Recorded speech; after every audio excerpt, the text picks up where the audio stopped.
What's up, everybody? Bloody Bill Vox here. Welcome on back to another episode of Dropkicks and Joysticks. We are getting near the Christmas holiday as this episode drops. We are just 12 days away from a wonderful day or the madness being over. I don't know which way you want to look at it, but either way, we're getting near Christmas. And it's a stressful time of year. Yes, it is. Yes, it is. Money, money, money out the door. There you go. Enjoy my little song and dance there. But yeah, welcome aboard, everybody. The kind of a weak intro. I'm not going to lie. That was kind of a weak intro, but that's okay. It had some song in there. A little bit of impromptu song. No dance, just song. And, you know, hey, can't win them all, right? Can't win them all. Speaking of can't win them all, this week's game title is one that definitely couldn't win any of them. But before we get into that, last week we covered Fire Pro Wrestling World. Not a very highly listened to episode. I thought there'd be a little more interest in diving into that one a little bit and kind of looking back. But hey, a few episodes here and there in the show's history just have not done well. And maybe that speaks to the game's overall popularity. Because, you know, it's funny. Sometimes you view things as more popular than they actually are because they mean something in your world. And so you think that they mean something in everybody else's world, and so maybe that's it. Or maybe people just don't like listening to me talk. But we're going to do some more talking, whether you like listening to me talk or not. We're going to do some more talking, and today we're going to talk about WCW Backstage Assault, specifically the PlayStation 1 edition of the game. I've never played the Nintendo 64 version, but I'm a little curious about trying it after doing my research for this show. And I'll share why in just a little bit. But let's go ahead and start talking about it. WCW Backstage Assault. Released on November 8th, 2000 for the PlayStation 1 and the Nintendo 64. Published by Electronic Arts, not EA Sports. This is funny. Quick sidebar here. The WCW games is how I learned that there was a division away from EA Sports. When I heard that EA picked up the WCW license originally, I was pretty excited for it because I liked playing the Madden games. I liked playing the NFL games. Or the NBA games, I should say. So they seemed to have an understanding for sports and performance and that sort of stuff. But apparently there's different divisions. So I learned in 2000. Because it was not EA Sports doing it, and I think the games might have been a little better if the sports team had handled it, but it was just straight up Electronic Arts for what that matters. But anyway, developed by Kodiak Interactive. So here's something interesting. I never played this game. I put it on the list. I remember why I put this one on the list. I put this one on the list because I said if I haven't played it by the time it comes up, this is going to make me play it. And sure enough, my friends, it made me play it. And I have this weird memory in my head of when I purchased this copy of Backstage Assault. I know I tested it. I may have sampled a match for a minute to make sure it loaded, but I know I didn't go deep into it. So, coming into this episode, I wrote down some notes because I wanted a before and after. So, here's what I wrote in terms of before I sat down and played it. I have never played this game before the preparation of this episode. After WCW Mayhem failed to deliver, there was no way I was sinking money into a game that no way I was sinking money into a game that took place backstage without the ring allowed to be used at all. I wonder what my thoughts will be after this initial note. So let's fast forward There we are. Fast forward. After the first time I played, sat down and wrote just my first feeling after playing a mode. I played one of the hardcore modes. Anyway, I wrote, "This game gets boring and repetitive super fast. I played through one of the hardcore modes and I was done with it. The commentary from Tony and Bobby was fun, and some of the action was fun at first, but ultimately it got very repetitive and I became very bored very fast." Woof. Yeah, this one's rough. It's a rough go, but let's be objective at first, and let's talk about what the game said it was bringing to the table. Right? The game said it was bringing things to the table. Let's see what it was bringing to the table. So, courtesy of our friends at the SmackDown Hotel, and I say our friends, I mean they don't know who I am, and I use them greatly for their resources. Anyway, the notes on it are real short. Like, there just wasn't a lot. Backstage Assault, WCW Backstage Assault is a wrestling video game by EA. It was the final WCW game ever published before the WWE purchased the company's assets a few months later in March of 2001. Sequels to the game were planned for the PlayStation 2, as titles had been seen for WCW 2000 and WCW Mayhem 2. I even saw a note about Backstage Assault heading to the PlayStation 2. So obviously there were plans to continue making WCW games on the next-gen consoles at the time, which was the PlayStation 2. I would have loved to see what WCW 2000 was going to look like, or what WCW Mayhem 2 could have looked like. Mayhem failed to deliver for me, but it wasn't a horrible game. I put a lot of hours into it. I traded a whole ass console to get it. We'll save that story for the time when we cover WCW Mayhem, whenever that comes up in the episodes. So it would have been interesting to see how they might have utilized the technology for the PlayStation 2 to improve the WCW titles. And that's, as a wrestling fan, that's one of my big what ifs is what could have been of a WCW game on the PlayStation 2, and even for ECW games, they probably would have been still stuck with the claim, so they may not have had a chance. But in the same breath, let's say ECW survived into the PlayStation 2 era. Eventually, Acclaim really did clean up the gameplay and the engine and the controls for what was it? Showdown Legends of Wrestling. I was like blanking on the title. I'm like, come on, I love this game. Why can't I think of it? Showdown Legends of Wrestling. After the first two Legends of Wrestling were a freaking disaster, control-wise. I think maybe because I had played the PlayStation 1 days, I was used to it, and I don't hate Legends of Wrestling 1 and 2 the way a lot of people do. You just gotta pick a few moves in those anyway.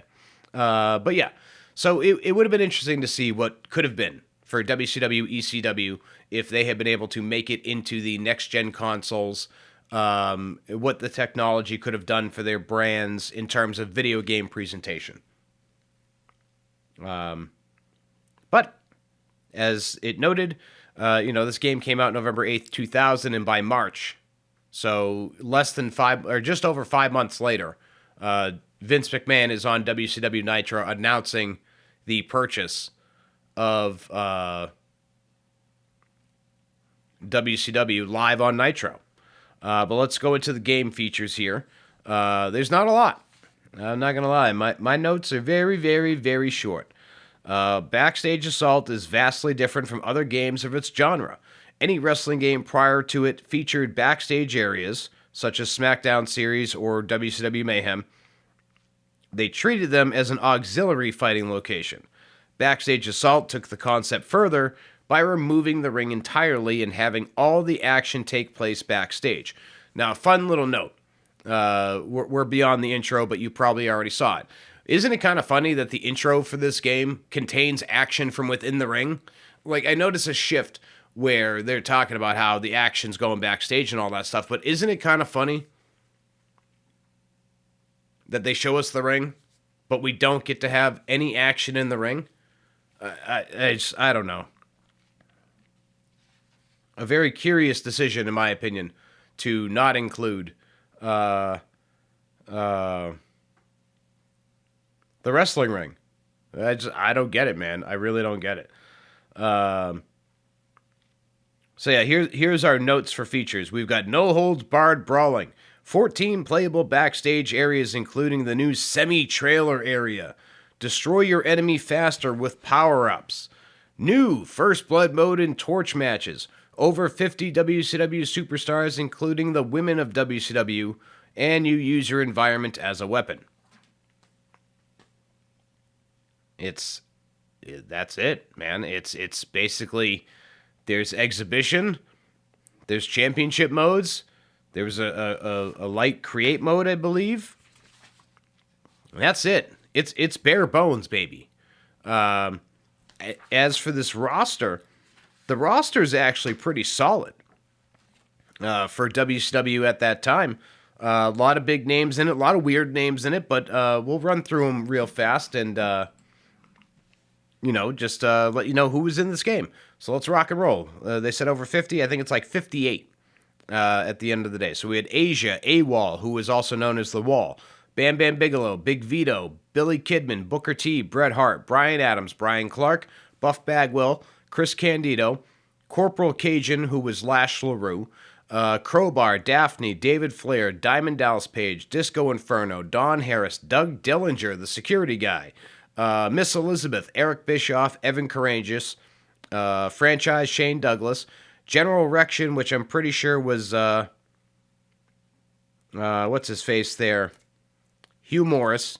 We got Goldberg, Hulk Hogan, Jeff Jarrett, Jimmy Hart, Johnny the Bull Stamboli, Canyon, Kevin Nash, Kimberly, Conan La Parka, Lance Storm, Lieutenant Loco, who was Chavo Guerrero, Medusa, Major Guns, Mike Awesome, Mona, who would go on to be Molly Holly, Miss Hancock, who would go on to be Stacy Keibler, her real name, Norman Smiley, Rey Mysterio Jr., Ric Flair, Ron Harris, Sarge, that's the dude who trained a bunch of people in the power plant, Scott Hall, Scott Steiner, Shane Helms, a.k.a. the Hurricane, Shannon Moore, Sid Vicious, Stevie Ray, Sting, Tank Abbott, Tori Wilson, The Total Package, Lex Luger, Vampiro, and Vince Russo.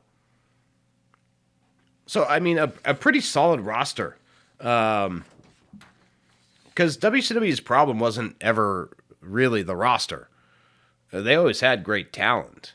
They had a lot going on behind the scenes. And if you ever wanted to read a great book that goes into greater detail than anybody I've ever seen go into detail, I mean, this guy interviewed Turner executives that people had never heard of. Go seek out the Nitro book by Guy Evans. I believe on Twitter it's at WCW Nitro Book, but you can find it on Amazon. You can find it in a lot of different places, but they frequently mention Amazon. Great book, and you can get a real insight to what sort of mess was going on within WCW at that time. A lot of people like to say it was just Eric Bischoff's fault, or some people even like to say that Vince Russo came into the company to destroy WCW from the outside. He was sent by Vince McMahon to do so. Yeah, Bischoff made some bad calls. Russo made some bad calls, but there's a lot of political stuff going on behind the scenes, a lot of weird accounting practices, a lot of weird business movements that basically seemingly made WCW like the scapegoat on the books, because many Turner executives never wanted wrestling to begin with. It was Ted Turner's baby. So a lot of times things were done to set up to kind of make them look bad, even as they were drawing consistent money, even in their worst creative times. There was a period in 1999 where the creative was shaky as all hell, and they did 3 domes in 5 weeks. Domes. And they were doing 30, 40,000 for Nitro, by the way. We're not talking pay-per-views. We're talking Nitro. 30, 40,000 people in attendance for a weekly TV, not even a pay-per-view. But yeah, there was a lot going on in WCW at the time, with Turner, and then eventually we had Time Warner coming in, we had AOL coming in. By the time this game came out, WCW was dangerously close to its ending. I mean, it's November. By March, they're closing their doors.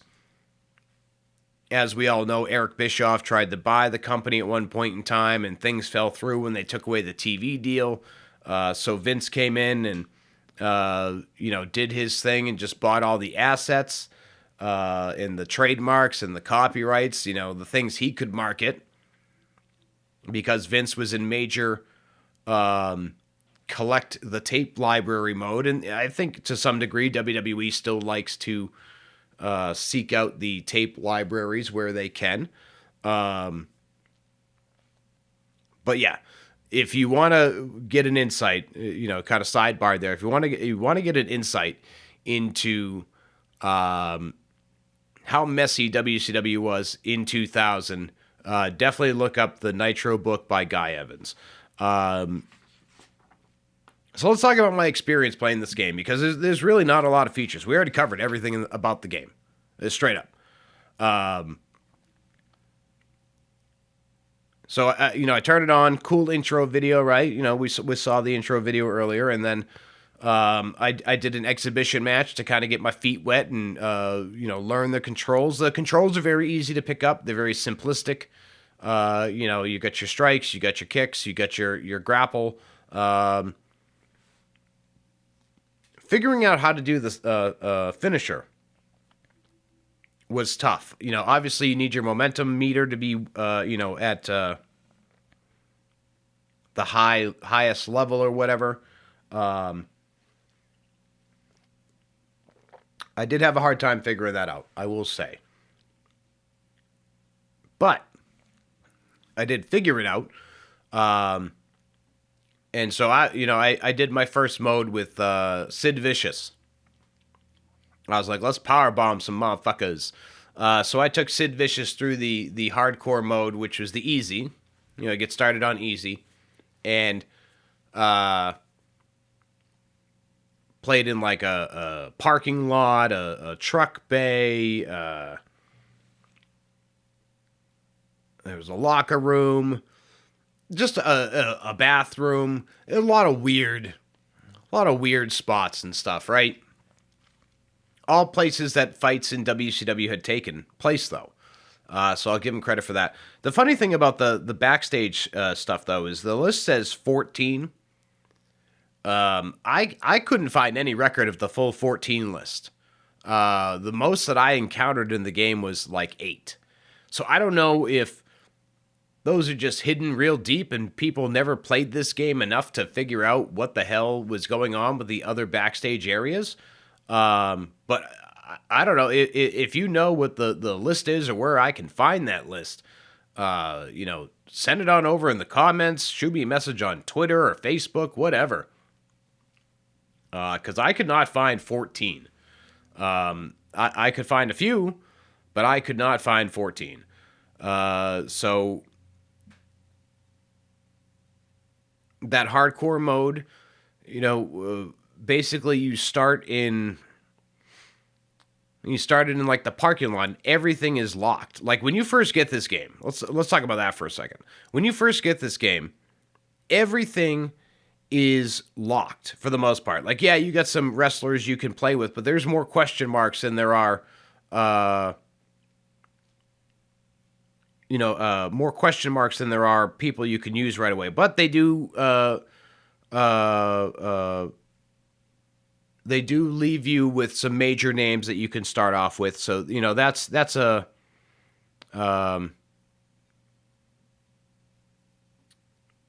plus. It's like Sting is there, Goldberg's there, Steiner's there, Flair, Kevin Nash. But then there's a lot of people that are unlocked. I will say that some people get unlocked pretty quickly. In the first match that I did, I think I ended up unlocking 3 different people. And as I'm seeing it, there are certain things that unlock certain characters. Like, for example, 3 count gets unlocked if you hit your opponent over the head with a TV in the media center, which apparently is a location. So,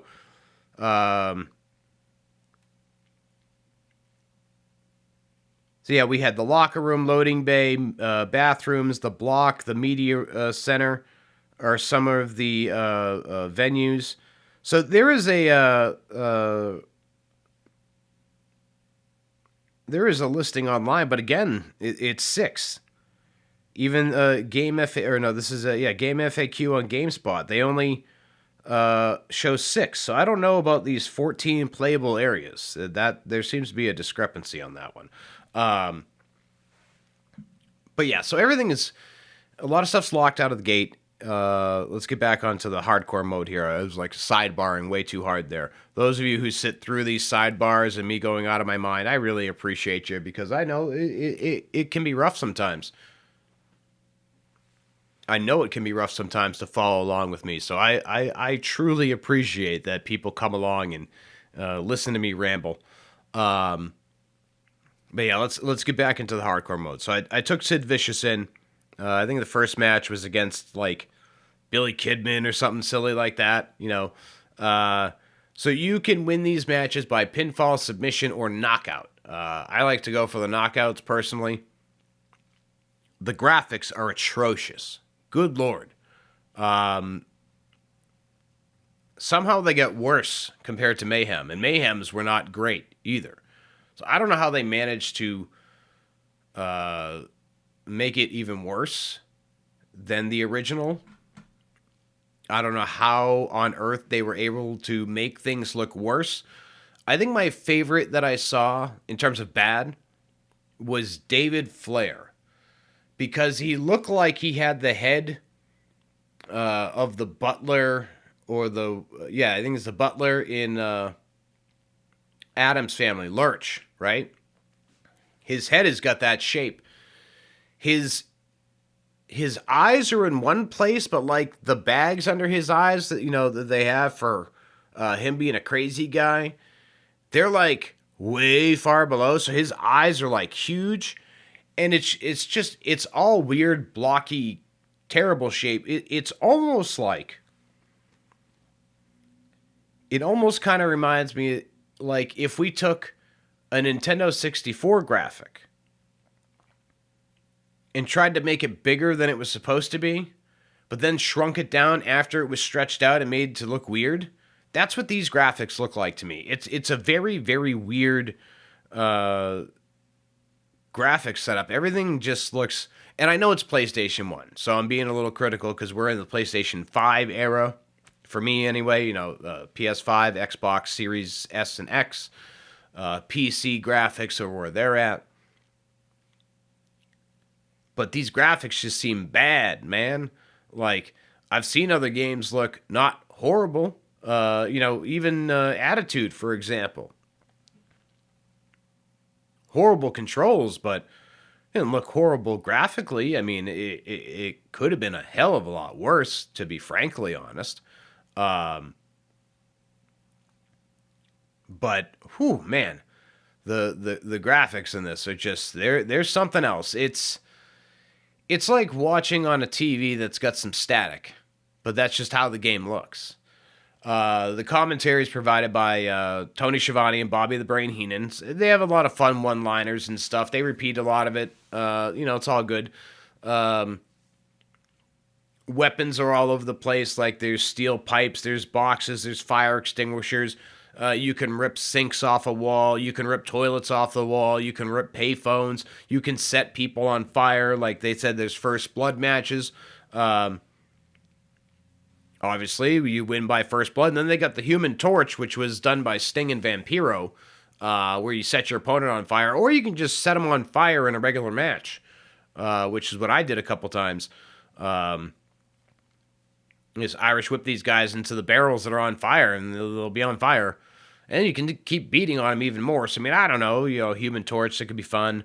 Set a guy on fire, win your match that way. But at the same time, I feel like it'd be a little more fun to set him on fire and then keep beating on him some more. But I'm a little sadistic. What can I say? Lots of stuff you can climb on. So the areas are very interactive. I'll give the game the credit there. You can Irish whip them into tires and they will bounce back at you, and you can do some offense there. You can climb on top of trucks, on top of boxes. Real simple. The controls are very simple. The flow is a little off to me. It's almost like it's a step ahead of itself. So, like, if I want to do a grapple, it's like grappling way too fast. It's almost like it's grappling before I grapple, and then when I hit the grapple again. So grappling can be very tough. No problems with the strikes. If you strike too many times, you get reversed almost every time. I think it's like after 3, they pretty much reverse you. There's a pro tip for you. Don't go too crazy on the strikes. But yeah, grappling presented me some issues. Running seemed to go just fine. Obviously taunting and pinning, and it took me a spell to figure out how to pick people up, but I figured that out pretty fast. For its limitations, let's give it some pros here, because I played the one hardcore mode and then I was just done with it. I'll probably try the harder modes at some point, just to see how I could hang as it gets tougher, because the hardcore championship was on easy. The U.S. title is the medium, and the world heavyweight title is the toughest difficulty. So I'll go back and try those at some point, just for the full experience. But it'll be a boring experience. It'll be a repetitive experience. But maybe if it gets challenging, it'll be different. But like I was saying, let's talk about the pros of this game here, because there's not a lot to talk about, unfortunately. Like I said, this episode was to force me to finally play this game and give it a shot.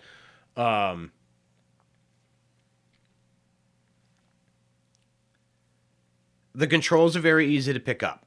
So that's a pro for this game. The controls are very clearly stated in the manual, or you can find them online if you happen to have just the disc. The flow is a little off, but I know that sounds like a negative, but what I will say is it flows good more than it doesn't. It's the grapples that seem to present a weird challenge. Running looks a little spastic, but it's funny, so I'm going to put that in there as a pro. I like how they run. The speed seems to be good. It seems to register pretty well when you want to clothesline a guy, when you hit the button. It's not like in some of the other games where, you might swing too early or swing too late and, the whole thing just blows up. It's basically, you're running, you hit the strike, bam. You're good. So that's a positive. The game roster, despite being majority locked, is pretty solid. It's got a lot of big names, a lot of name recognition, like our Bret Harts and our Goldbergs and Hogans and Nashes and Halls and Stings and Diamond Dallas Pages, and then we got a lot of the upstart talents in WCW at the time, like our Billy Kidmans, our Booker T's. Crowbar, got to give love to Crowbar. He's fantastic, still wrestling today. We even got some non-wrestling personalities just for kicks, like Eric Bischoff and Doug Dillinger and Vince Russo. The game has a lot going for it, but what it doesn't have going for it is the frickin' ring, man.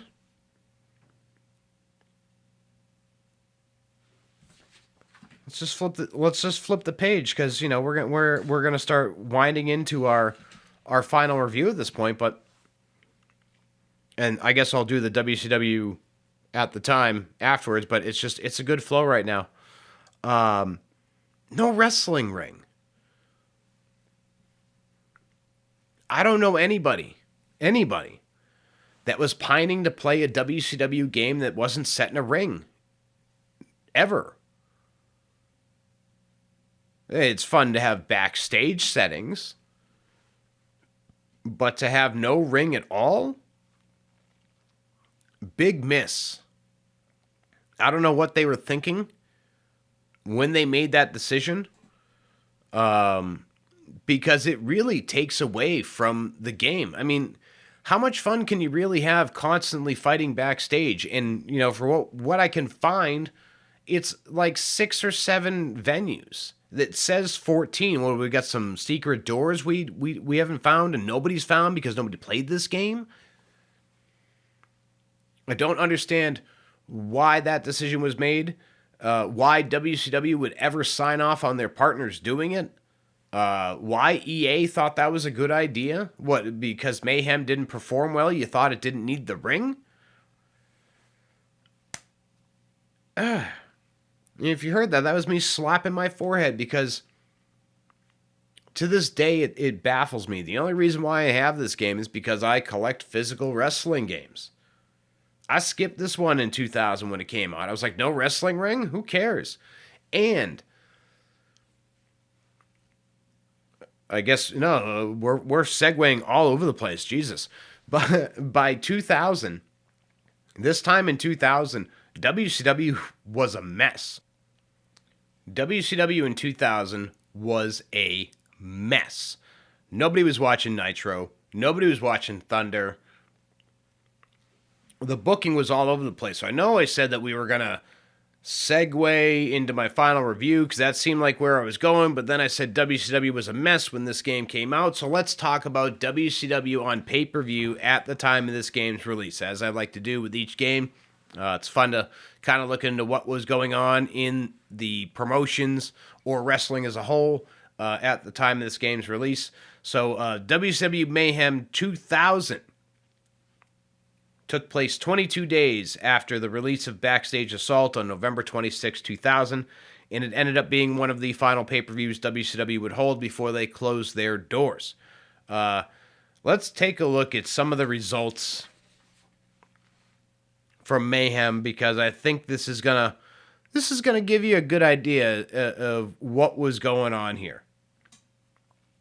Mike Sanders defeated Kiwi with Paisley, who will go on to be Queen Charmel, retaining the WCW Cruiserweight Championship. Mike Sanders, I don't think, did anything of substance after WCW. He was a Southern boy. Seemed to have a little bit of charisma about him, but never really went anywhere. Here we go. 3 count. Shane Helms and Shannon Moore defeated Evan Courageous and Jamie Noble and the Young Dragons, Kaz Hayashi and Young Yang, with Leia Meow from ECW fame as Kimono Wanalea in a 3-way tag team match. That was one thing WCW did have going for it in 2000s, was a surge of talent like 3 Count and Evan Courageous and Jamie Noble and the Young Dragons. They were kind of resurging the WCW Cruiserweight division, even though booking at that point had no idea what they were doing, in my opinion. I think at this point it was still a little bit under Russo, but maybe under Bischoff. This was after the Bash at the Beach, so not really sure where we were at in terms of leadership. But either way, it was a freaking mess by this point.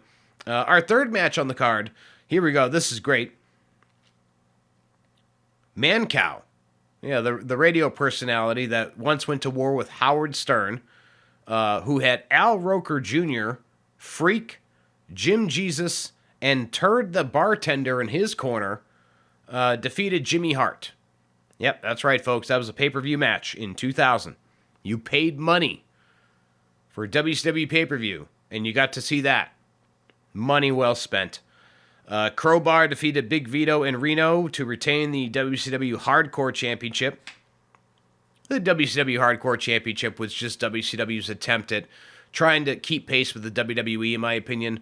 WWE had done as good of a job as you can do with hardcore wrestling, and made it fun, funny, entertaining. You know, all the different segments and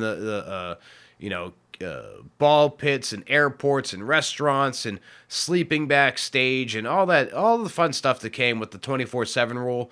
I think WCW was just trying to replicate it, but it came off weak, and it looked like it was trying to be a copycat. And I'm sorry, but the belt was very nice. It looked clean compared to WWE. And it looked like it was trying to be a copycat. Like, it was a very clear copycat, in my opinion. I always like to note that, because I don't want anybody thinking that, like, I'm sitting out saying, no, this is the way, because I hate wrestling fans that do that, that are like, no, this is the way, my thoughts, blah, blah, blah.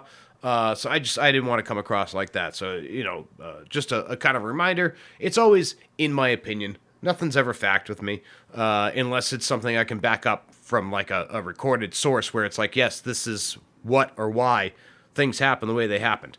So let's move on to the card here. Filthy Animals, which was Billy Kidman and Rey Mysterio Jr. with Tigress defeating Chronic and Alex Wright in a handicap match. So it was a 2-on-3 handicap match. Alex Wright had Disco in his corner, who was, at this point, I guess, spelling it with a Q, maybe trying to be like Cisco. I don't know. Disco Inferno sucks. Anyway, moving on. Ernest Miller with Miss Jones defeated Shane Douglas with Torrie Wilson. I always thought Shane Douglas and Torrie Wilson was a poor attempt at recreating the magic of Shane Douglas and Francine. Shane Douglas had left ECW in 1999. His partnership with Francine obviously dissolved at that point. He hooked up with Torrie Wilson here in WCW to be his valet. And in storyline, they were hooking up. So I guess, pun intended. But it always felt like a cheap attempt at replicating the magic that he had with Francine, and they couldn't do it. They simply couldn't do it. Torrie Wilson wasn't experienced enough in 2000 to do it. Like, she was okay. She definitely played the harlot, devious type woman very well in this time. I did a watch back at WCW Nitro at one point in time, and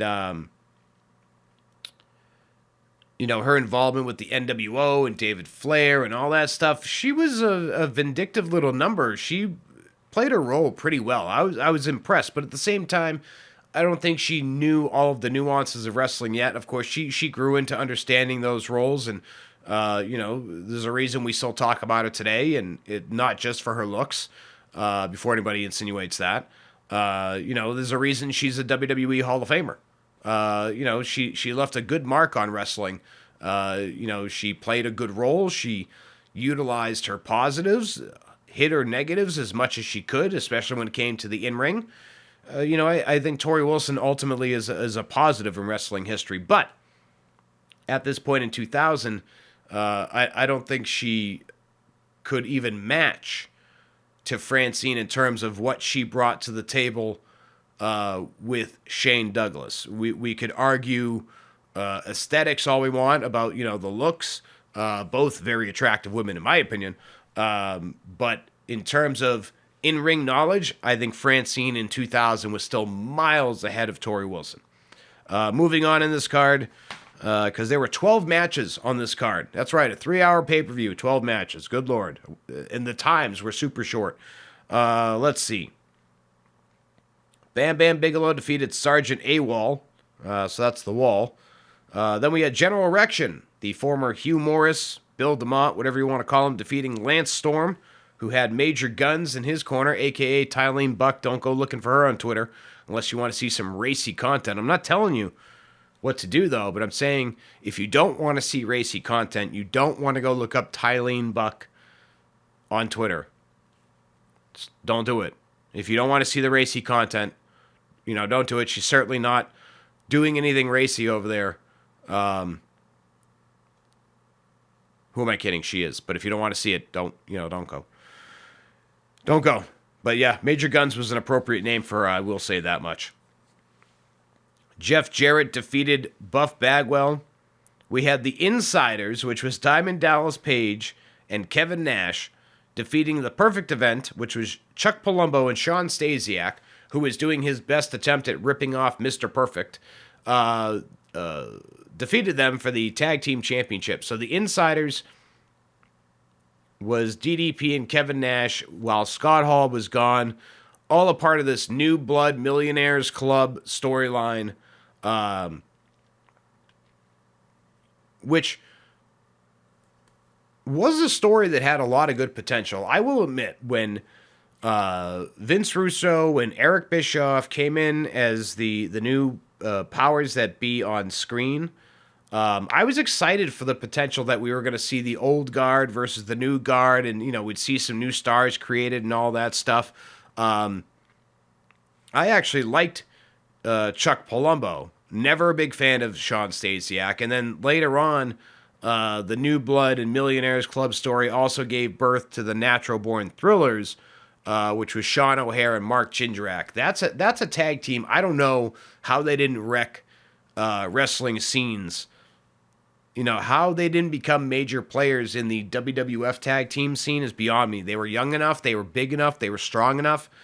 It just baffles me to this day. Of course, Sean O'Hare no longer with us. Mark Jindrak would go on to, work in the WWE quite a bit. Same with O'Hare. He did work for WWE, just, they never really reached great heights, and we all know about Jindrak and how he was supposed to be a part of Evolution, but I think they could have been really great in the tag team division together. Just my personal belief on that one. Match 11 on this card was Goldberg defeating Lex Luger. And if Goldberg had lost, he would have been forced to leave WCW. And eventually, Goldberg does get forced out. And when they force him out, that's the end of Goldberg in WCW. So that does come in the near future. And once that happens, that's the last appearance for Goldberg in WCW. And then here we go. Here's our main event. A beautiful, beautiful commentary on WCW at the time. Scott Steiner with Medeja defeated Booker T to win the WCW World Heavyweight Championship in a straight jacket caged heat match. What the fuck does that even mean? I swear sometimes they just put names on stuff for the sake of... It was a steel cage match with straight jacket. Come on. But why? Because Scott Steiner was crazy? These gimmicks sometimes, for the sake of a gimmick, doesn't make sense. Like, why do we need the straight jacket? Why couldn't we have just had a steel cage match? I'm sure there was some straight jacket involvement leading up to this, but who the hell wants to see that? Obviously nobody, because nobody was really buying this pay-per-view. The pay-per-view was very negatively reviewed. The only positive that I saw about it is that, it did make some advancements in the New Blood Millionaire story, but the matches were nonsensical. There was too many. 12 matches in a 3-hour card. And that's what WCW was at the time. Vince Russo was big into Crash TV, and it was never more evident than in 2000. In the pay-per-views, the weekly TVs, hell, even these video games, you could argue were a product of Vince Russo Crash TV, because I would argue that maybe at this time, and I'm not trying to dog on Vince Russo, because the guy did have some good ideas over time, but just for the sake of having fun here, the game itself is like Crash TV.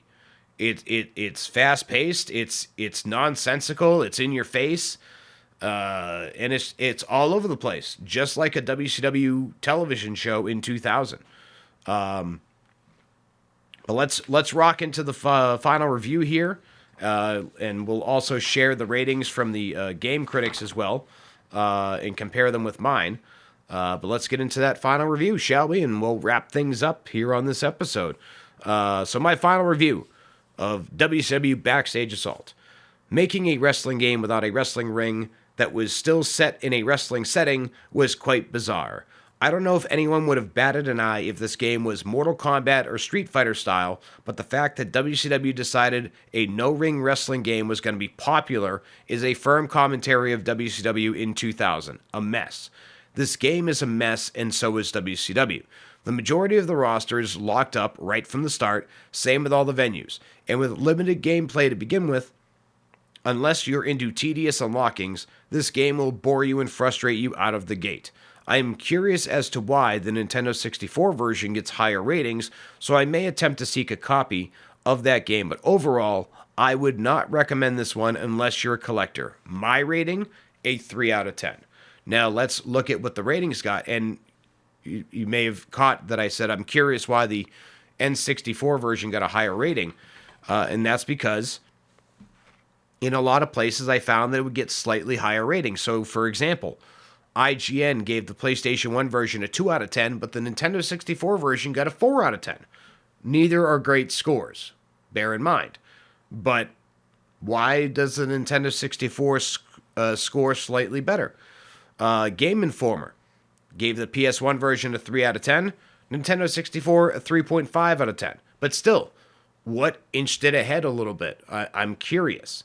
Lastly, our always happy friends at GameSpot are actually the happiest of the bunch here. They gave both versions a 5.1 out of 10. So I'm curious.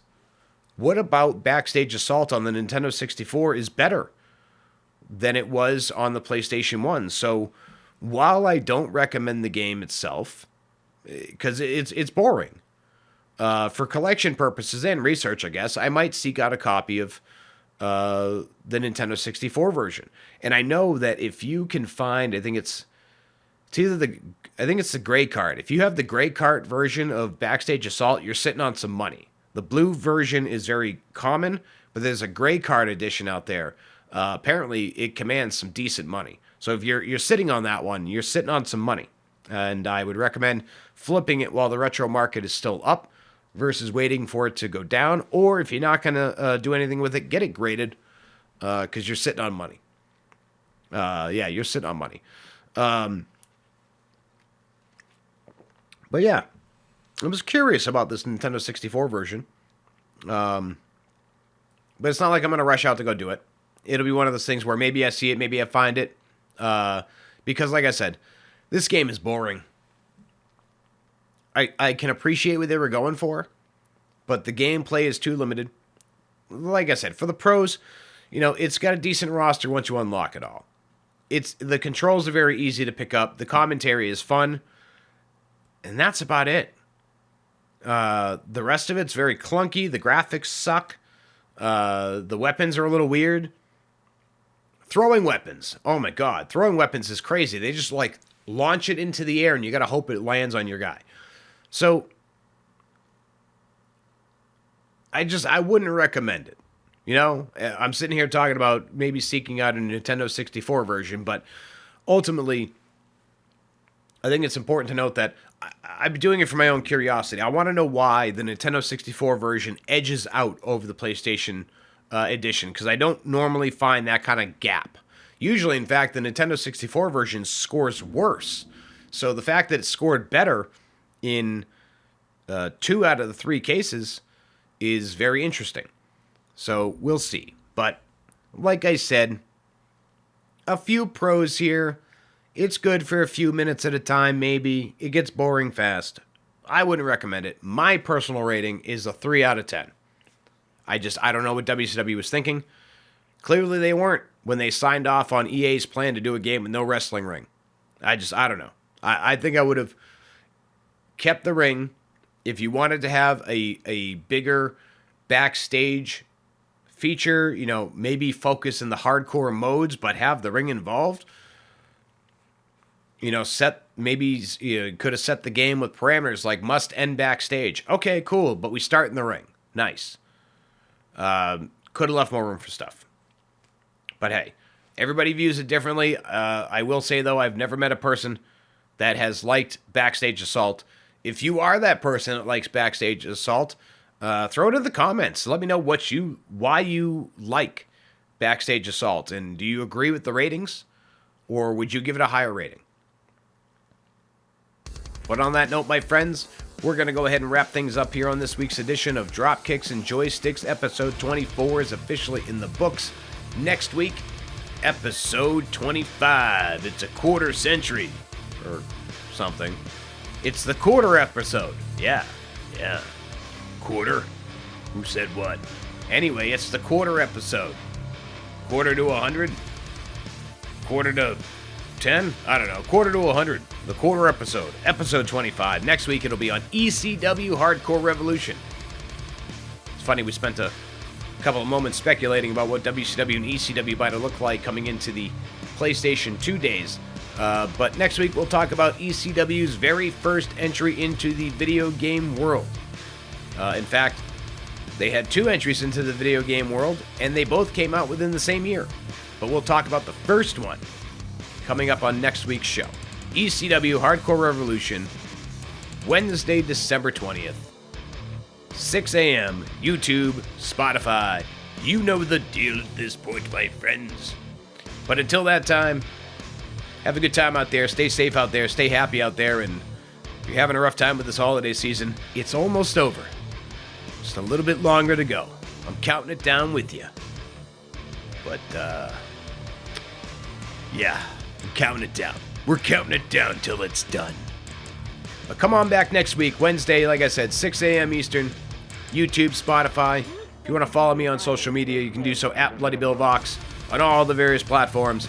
But as I said, until next time, have fun out there, stay safe out there, stay happy out there, and I'll see you next time right here on Dropkicks and Joysticks. Oh yeah, ho ho ho, mother